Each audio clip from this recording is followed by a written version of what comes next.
Khonsu has seen himself become a lot more prominent as of late in the media, more recently in Shin Megami Tensei 5 and Moon Knight. However, not a lot has been covered on the lore and mythological aspects of his story. With this video, I hope you'll gain a broader understanding on this demon and appreciate them more as I have come to.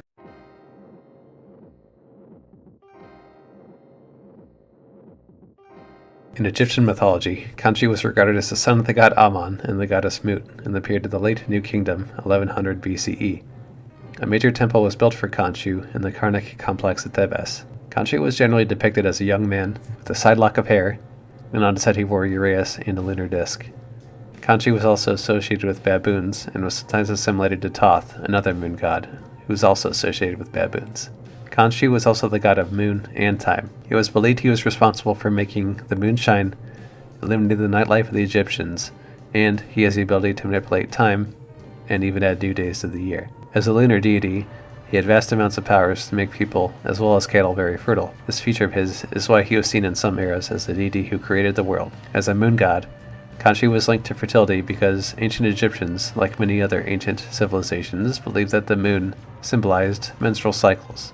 As such, he was revered as a deity that helped not just livestock to grow strong and healthy, but also plants and flowers. In addition to being the god of love and fertility, he was responsible for protecting people.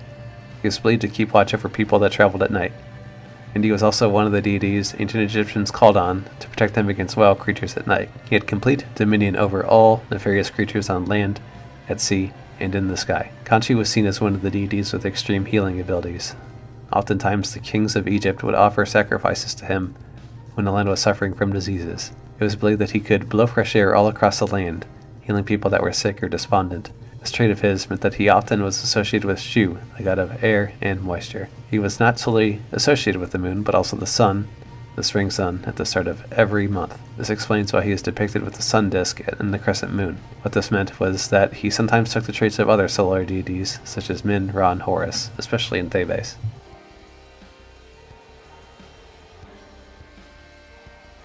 For a god with as rich of a history as Khonsu, you would figure he'd have a rather extensive background in the Megami Tensei franchise.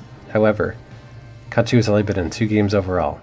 Shin Megami Tensei Devil Summoner, where Khonsu is a lower level demon, obtained at level 17 with the Genma race, and Shin Megami Tensei 5, where they do get a little bit better treatment, as they are a representative of the Bethel branch of Egypt, and took the position from Cleopatra. Khonsu aims to achieve a world where everyone is treated equally.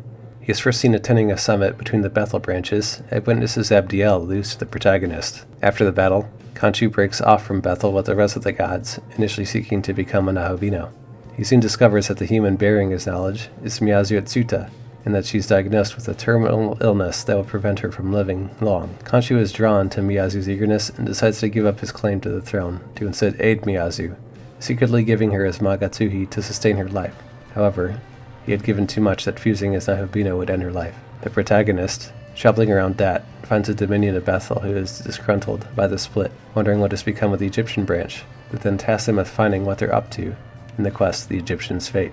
The protagonist finds the Egyptian deities at Odaiba, where Khonsu, mistaking them to be an assassin, attacks but is then defeated. The protagonist then has the option of sparing or killing him. If you kill Khonsu, he does become unlockable for fusion, but this locks the Secession of Ra subquest that follows that. He apologizes to Miyazu in his dying breath, and the demons outside grieve his death. If you spare him, he tells the protagonist that he has lost interest in the throne, leaving to recover with the promise he won't try to claim it. Khonsu later confronts his father Ammon after the protagonist defeats him, claiming the winged crest of Ra as part of his plan before leaving. If the protagonist had additionally completed the quest the Falcon's Head, and learned of Miyazu's involvement with him, talking with her in the fairy village, Isis reveals that Khonsu had taken Horus's head from her and explains the entire situation.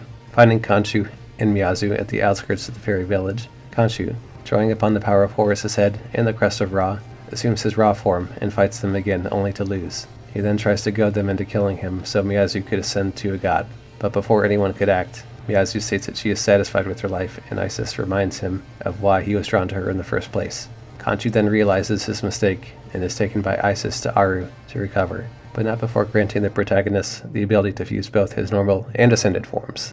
I hope this video provided you with a little bit more background on a demon that, in my opinion, doesn't really get enough love. He was only in 2 games, and they really do deserve to be in more. From a mythological standpoint, this demon was super fun to research, and their appearances in SMT5, while brief, were still pretty cool, and they just deserve better. So, Atlas, if you're listening, please include Khonsu in more games. And if you enjoyed the video, please remember to like and subscribe. Star Soldier out.